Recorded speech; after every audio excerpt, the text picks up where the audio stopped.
This morning, all eyes are on the White House as the president gets ready to announce his gun safety plan. With the mass shooting in Newtown a month ago, and just yesterday, 2 people were shot and killed in Kentucky at a community college. Right now, we're going to talk about the anxiety all of this can cause for parents and their kids. And Dr. Gregory Jantz is the founder of the Center for Counseling and Health Resources and joins us live in studio. Dr. Jantz, it's great to have you here. Oh, it's an important topic today. Thank you, Mark. So you have kids. You've been talking to them about this stuff. Give us a baseline of what the issue is. How do we raise this issue with our children? Well, Mark, we need to understand that kids carry anxiety differently than us. I have a 10-year-old boy. For example, around the dinner table, I just asked, well, have you heard what's happening in the news?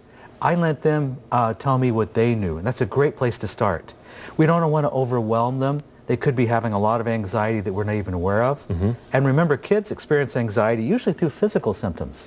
Like what? Stomachache, headache. They're going to internalize it differently than we are because they don't always know how to put words to it. Wow. So do we have to ask them, are you feeling okay? Is your tummy hurting? Or what do we say? So I say, well, you know, the news. My son said, you know, I heard something happen and some kids got hurt, but Dad, I don't understand it. So that was my baseline to take it from there.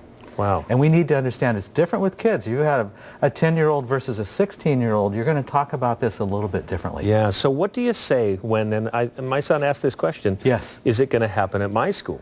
You know, I had the same question. Yeah. He said, Dad, will somebody come to my school?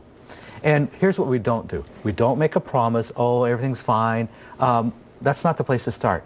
But what we want them to know is, remember, the 2 needs they have is security and safety. So what we want to do is speak positive words over their situation, let them know, you know what, I'm doing everything to make sure everything's going to be safe for you. Wow. I'm there for you. So we want to give reassurance, but remember their needs for security and safety. So that's more of an emotional need they have. Wow. So a reassurance. Okay, let's fast forward to older. And then we're not going to dwell on it. Okay.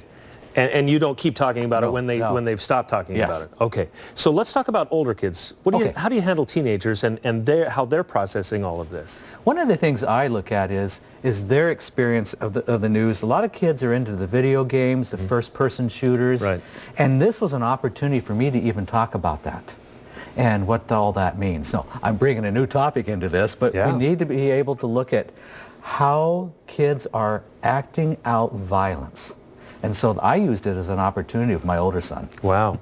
You know what? It's ringing a bell in my head, too. I mean, I think a lot of teenagers play those games where they have their friends on the headset and it's a shooter game and they don't really think about what does this really mean? What that means. Absolutely. Yeah. So what have you been seeing? Have parents and kids been coming into your practice and asking you about this stuff? And what's the biggest thing that you're hearing right now? Well, you know, we work with families from all over the United States. And here's the theme. Kids are coming in a lot of times who've already had something traumatic in their life. So this is a second layer of trauma. And some kids are having nightmares, they're having dreams, they're having things in their life that really are, it's kind of crossed the line where it's depression and anxiety. And they're needing some more help to process this. There are kids, we've had a few, who have what I'll call more of a full-fledged panic attack, where they're waking up, their heart's racing, they're afraid something's going to happen because something bad happened to them before. Wow. And that adds to the kind of compounds the situation. Yes. Where do you see this issue as we go forward? I know there have been studies done of children in Israel who've endured bombings and terrorist attacks and missile attacks, and it really has a mental impact on children. Absolutely. We're kind of seeing a turn to a more sort of violent America, aren't we? Well, I believe we are. Where does this go? Well, what we're seeing is we're seeing kids who, 10% of our teenagers right now are depressed. That's up 6% from last year. Wow. So a depressed teenager is a teenager that's unpredictable. So we're really concerned about what we're seeing in the area of depression and anxiety dropping to younger ages.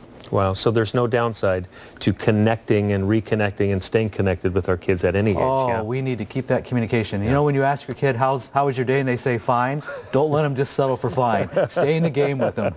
Well, this is some great information. If people at home, Dr. Jantz, are wanting some more information, what's the best place to do? What's the best place to go for that? Well, one of the things that I can offer is I've got a free online depression survey. So if you're concerned about your teenager, take the free online depression survey as a place to begin. Okay. aplaceofhope.com. aplaceofhope.com. Thank you so much, Dr. Gregory Jantz. Great to have you on the show. You got it. You've really given me some new information, some new tools to use.